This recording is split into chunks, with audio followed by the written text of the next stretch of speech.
Olá pessoal, vim aqui falar para vocês sobre um outro assunto que é super polêmico, super falado, mas as pessoas não entendem muito bem o que é. É sobre o índice glicêmico de um alimento. Você já deve ter ouvido falar sobre a dieta da proteína, sobre low carb, e a proposta, o objetivo de uma dieta low carb é justamente não propiciar ao corpo o aumento da insulina. E esse aumento da insulina acontece quando a gente ingere alimentos de índice glicêmico alto. Calma que eu vou explicar o que é. O que é isso? O carboidrato de alguns alimentos, que a gente chama de carboidrato simples, que tem pouca fibra, eles chegam na corrente sanguínea com muita intensidade e isso faz com que a gente tenha um aumento da insulina. A insulina é um hormônio lipogênico, ou seja, faz depósito de gordura no nosso corpo. Então, toda vez que a gente ingere um alimento de índice glicêmico alto, ou seja, a gente faz uma hiperinsulinemia, estimula muito o pâncreas a produzir insulina, consequentemente a gente vai estar aumentando a produção de gordura no nosso corpo. Um outro problema é o aumento da chance de desenvolver diabetes. Porque se a gente estimula demais o pâncreas durante semanas, meses, anos, a gente sobrecarrega esse órgão, como qualquer outro órgão sobrecarregado, ele começa a cansar e diminuir a eficiência do trabalho dele. E se um dos trabalhos dele é produzir insulina, se ele começa a cansar e diminuir a produção da insulina, a gente tem mais glicose no sangue, consequentemente, ou uma chance grande de diabetes, ou diabetes já com quadro instalado. Mas, o que acontece? A gente pode ingerir carboidratos e carboidratos simples de índice glicêmico alto em boas combinações. Ou seja, se a gente consegue fazer uma combinação correta do carboidrato simples, de índice glicêmico alto, a gente é capaz de diminuir o índice glicêmico desse alimento sem deixar de consumir. Então, qual é a sacada? Olha que legal você poder consumir alimentos com carboidrato sem fazer pico de glicemia e pico de insulinemia, pico de insulina, ou seja, sem deflagrar no seu corpo ao aumento da produção de gordura. Então vou ensinar aqui para vocês hoje alguns truques, algumas boas combinações para que vocês não tenham um pico de insulina, tá? Ou seja, para que vocês possam consumir carboidrato sem ter uma repercussão negativa para o corpo.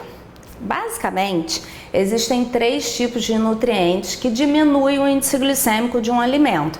Um é a fibra, o outro é a proteína e a outra é a gordura, tá? Então, eu vou apresentar aqui para vocês alguns alimentos que têm um índice glicêmico alto e com boas combinações a gente consegue diminuir o índice glicêmico deles. Mas vou apresentar aqui para vocês também esses alimentos de uma forma porcionada. Por quê? Existe o índice glicêmico, que é o que eu expliquei para você, a capacidade que um alimento tem de aumentar a insulina e, consequentemente, estimular a gordura no nosso corpo, mas existe também a carga glicêmica, que é a quantidade daquele alimento que a gente ingere, ou seja, se você ingerir um alimento que tem índice glicêmico médio, mas se você consumir em grande quantidade, o índice glicêmico não é tão alto, mas a carga glicêmica vai ser alta, e isso daí não vai ser legal, tá? Então, vou começar aqui com a tapioca. A tapioca tem sido a queridinha aí das pessoas que tiram o glúten, mas ela é um alimento de índice glicêmico alto. E aí o que a gente faz com a tapioca? Você vai consumir a tapioca pura? Não. Você vai combinar a tapioca ou com fibra, ou com gordura, ou com proteína. Então, quais são as boas combinações da tapioca? Por exemplo, vamos ver aqui, ovo, tapioca com ovo é uma excelente combinação. Tapioca com pasta de grão de bico, é excelente, fica uma delícia. Eu trouxe aqui para vocês uma tapioca já pronta, aquela que vende em padaria, em mercados, a tapioca já enroladinha. Algumas pessoas chamam de biju, tá? Então a pasta de grão de bico é excelente, a pasta de amendoim é excelente, a ricota é uma boa combinação aqui também. Deixa eu ver o que mais aqui. A manteiga também é bom. E o ovo, tá? Alguns desses alimentos vocês podem comprar prontos, mas vocês também podem fazer em casa. Então, pega essa dica aí. Vou ensinar para vocês Como que faz uma pasta de grão de bico em casa, de forma muito simples, que você pode combinar tanto com a tapioca quanto com outros alimentos de índice glicêmico alto. Né? Você vai cozinhar o grão de bico, vai usar tahine, que é a pasta de gergelim, isso a gente tem que comprar pronta, e usar azeite, alho cru, limão e sal. A quantidade de grão de bico são 500 gramas, não precisa ficar descascando o grão de bico, tá? Inclusive você já pode comprar ele descascado. Cozinhe na panela de pressão, depois que ele estiver molinho, você vai bater esses 500 gramas de grão de bico com uma embalagenzinha de pasta de gergelim, que é o tahine, vem com mais ou menos 200 gramas. E o azeite, o sal e o limão é à vontade. E o alho. Azeite, sal, limão e alho. Isso. É à vontade, tá? Vocês vão usar de acordo com o quanto vocês gostam, de mais ácido, com mais gosto de sal e tal. E aí vocês batem tudo no liquidificador e põem na geladeira. Esses 500 gramas de grão de bico vai render uma quantidade muito grande. Então, se vocês entendem que na casa de vocês não vão consumir essa quantidade com frequência, vocês têm a possibilidade de congelar, mas no descongelamento ele já não fica tão gostoso, ou vocês podem fazer metade da quantidade ou até uma quantidade menor do que isso, tá? Então, pasta de grão de bico já aprenderam a fazer uma boa combinação com a tapioca, porque o grão de bico tem uma quantidade grande de gordura, a pasta de gergelim, o grão de bico tem uma quantidade boa de proteína, o gergelim tem uma quantidade boa de gordura, o azeite também, né, uma substância gordurosa, e aí essa combinação traz uma pasta de excelente qualidade nutricional, baixo índice glicêmico, vai ser uma boa combinação aqui, tá? Vou ensinar vocês também a fazer uma pastinha muito gostosa com a ricota. Eu ouço com frequência as pessoas falarem, mas ricota sem graça, sem sabor e tal. Então vocês podem pegar a hortelã, né? Vocês vão pegar umas folhinhas de hortelã, mais ou menos um raminho assim, tá? Vamos dizer aqui que seja uma quantidade dessa, né? Essas folhinhas de hortelã. Vocês vão bater com 5, 6 colheres de ricota, azeite, limão e sal. Bate no liquidificador ou no processador, faz uma pastinha, deixa guardado na geladeira e pode usar com a tapioca, tá? A pasta de amendoim, vocês também podem comprar pronto ou fazer em casa, que é muito simples, muito fácil fazer em casa. Vocês vão bater o amendoim no processador e ele vai virar uma pasta. O que acontece é o seguinte, esses processadores que a gente tem em casa, ele não tem capacidade de ficar tanto tempo funcionando ali. E o amendoim, ele demora um pouco a virar pasta. Então, se você deixar o processador ligado ali por muito tempo, o que pode acontecer? Até estragar ele, queimar. Ele começa a ficar com cheiro de queimado se demorar muito. Então, o que eu faço? Eu começo a bater a pasta, o amendoim. Quando ele já está assim bem farofinha, eu jogo um pouco de óleo de coco. Quando ele chega na consistência, eu uso 1 ou 2 colheres de sopa de açúcar de coco e jogo um pinguinho assim de sal. E aí bateu tudo, vira essa delícia aqui, que vocês podem combinar com a tapioca. Agora, por exemplo, a banana é uma fruta de índice glicêmico alto também. Então, como eu falei para vocês, as boas combinações, proteína, gordura e fibra. Você acha que combinar tapioca com banana e mel, por exemplo, seria uma boa estratégia? De forma alguma, porque o mel tem índice glicêmico alto, a tapioca também, a banana também. Então não seria uma boa combinação. Não que vocês não possam consumir isso nunca, mas quando vocês consumirem, vocês vão saber que já estão consumindo um alimento de índice glicêmico alto e que isso deve ser feito esporadicamente, tá? Então vamos passar da tapioca para a banana, tá?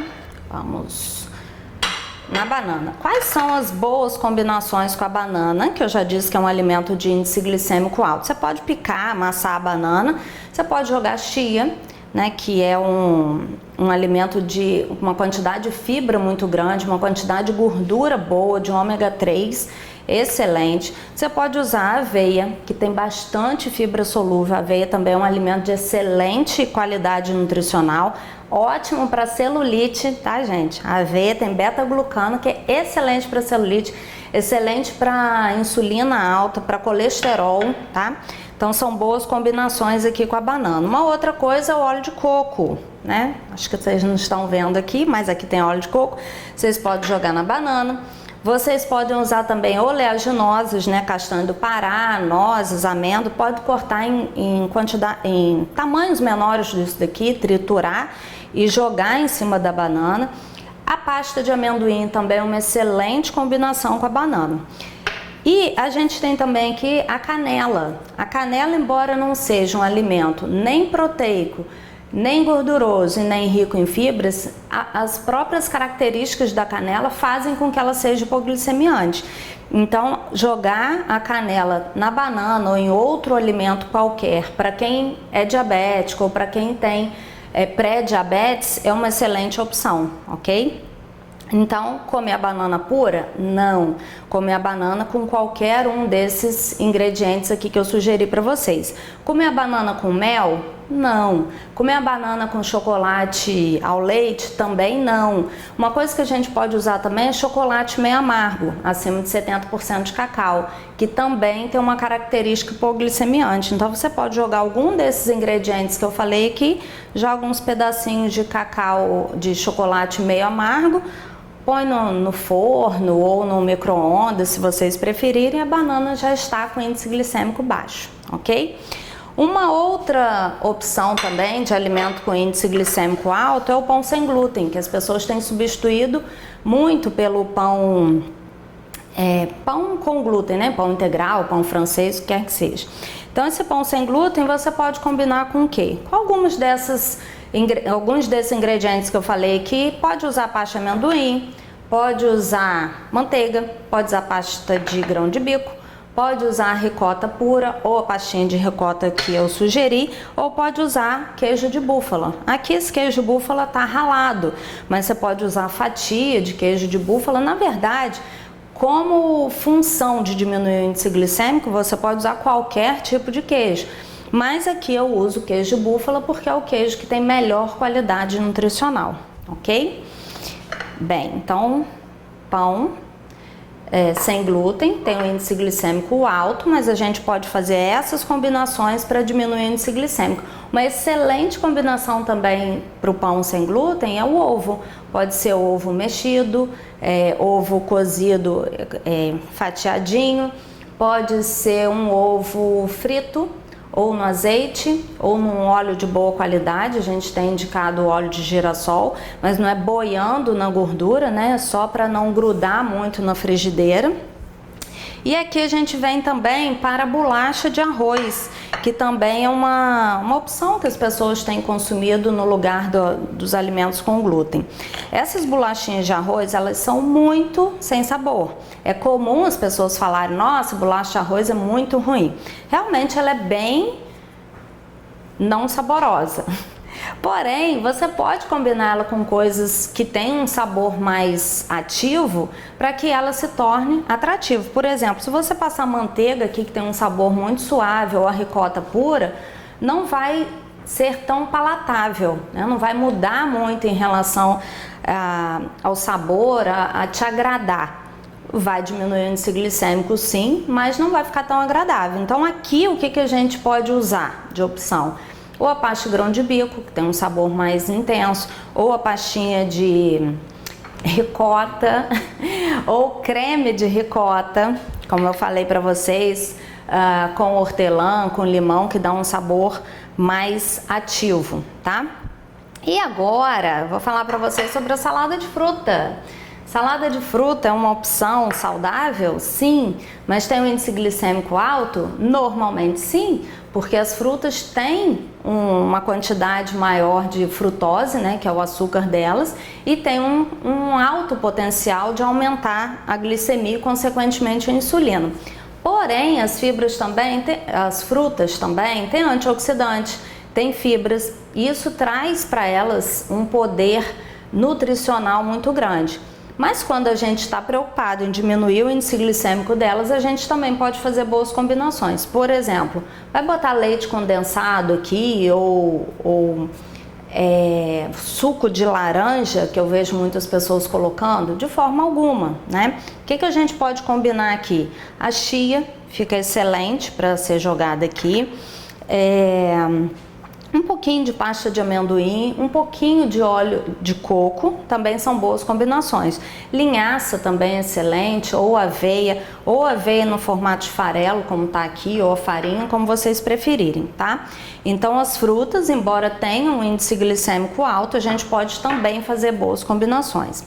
E o suco de laranja, gente, que as pessoas falam, suco de laranja tem um índice glicêmico alto, tem muita frutose, tem muita caloria, né? Esquece caloria, né? Vamos pensar no índice glicêmico, na capacidade que esse copo de suco de laranja tem de aumentar a sua glicemia e a insulina, e vamos pensar numa boa combinação aqui para esse suco.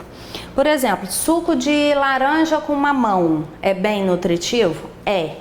Mas tem um índice glicêmico bem alto? Tem. Então, o que a gente pode fazer para amenizar isso? A gente pode usar, por exemplo, algum vegetal. A gente pode bater com couve ou fazer um gelinho de couve para diminuir o índice glicêmico dele. Então, qualquer folha que a gente coloque aqui, por ser fonte de fibra, vai diminuir o índice glicêmico desse suco, ok? Algumas pessoas também gostam de bater com chia, com linhaça, que são alimentos de excelente qualidade nutricional, tem bastante gordura boa. Então esses ingredientes aqui no suco também vão tornar ele com índice glicêmico mais baixo. Ou seja, você vai aproveitar todos os nutrientes antioxidantes do suco sem te trazer prejuízo, porque a gente vai conseguir reduzir o índice glicêmico com essas boas combinações, ok? Então, para resumir, quais são os benefícios dessas combinações? É você manter o grau de energia do seu corpo, a fisiologia do corpo, que é fornecer carboidrato como principal fonte de combustível para o nosso corpo funcionar bem e até para perder gordura, né? O corpo economiza energia para tudo se você não ingere carboidrato, inclusive para te fazer perder gordura. Então você ingere, essas combinações vão te possibilitar ingerir carboidratos de boa qualidade, porém sem trazer prejuízo para o corpo, ou seja, sem aumentar o índice glicêmico, consequentemente sem aumentar a quantidade de insulina e sem aumentar a quantidade de gordura do seu corpo. Ok? Espero que vocês tenham gostado desse vídeo. Compartilhem com as pessoas que vocês sabem que precisam emagrecer, que são diabéticas ou que estão num quadro de pré-diabetes, gostariam de ter uma alimentação saudável, têm uma ideia errada de que não pode comer carboidratos, tá? Ou que estão combinando os carboidratos de forma incorreta. Então essas boas combinações vão propiciar uma alimentação equilibrada, saborosa e sem trazer nenhum prejuízo, muito pelo contrário, ok? Espero que vocês tenham gostado.